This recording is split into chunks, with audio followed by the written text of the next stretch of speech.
When you go to the roof of the world, you see mountains that pierce the sky. You realize that once you get to that top, where there's nothing more, you suddenly realize that the most important things were the people you just trekked up there with. That at the end of the day, I realized that we shouldn't necessarily be focusing just on the landmarks, but in reality on developing, relationships, for example. Exactly. It's not only about the trip itself, it's also about the people you go on this trip with. So it has strengthened our bonds and made us open to each other and create a really good group dynamic. Pushed me further in developing myself and also maybe my resilience.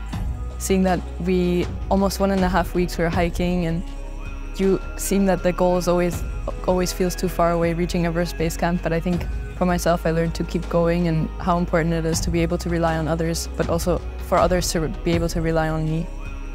Strive for the fact to find inner peace, or sort of practices mindfulness. So we in the Western culture, you don't have a focus on. Here, it's always the hustle and bustle, work on so many different things, and to really take their time to really have a clear mind and focus on that.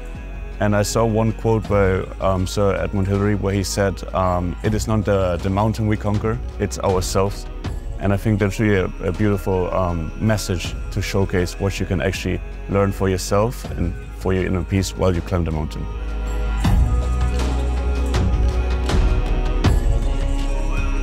I'm a very spiritual person, and previous to the trip, I initiated myself with meditation, which was very satisfying. And then being there, I enjoyed a lot being in contact with the monks and see how they actually do their reflections on the temples.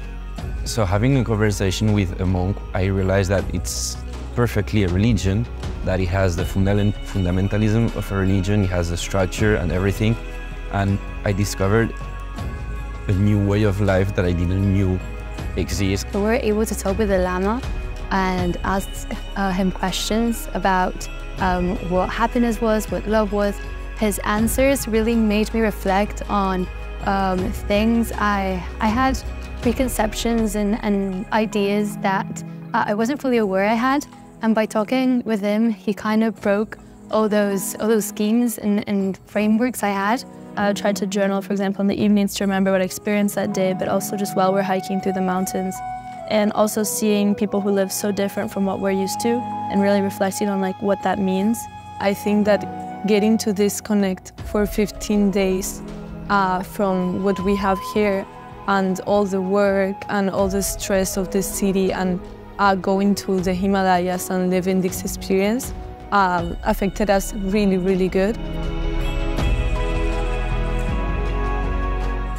I think it definitely benefits the well-being of the students, and I would highlight here the mental well-being, and because at the end you are there for 2 weeks with no internet connection, no problems, there's nothing else. It's just you with 25 or 30 other people in the middle of the Himalayas. So you have a lot of time to think, you have a lot of time to appreciate everything.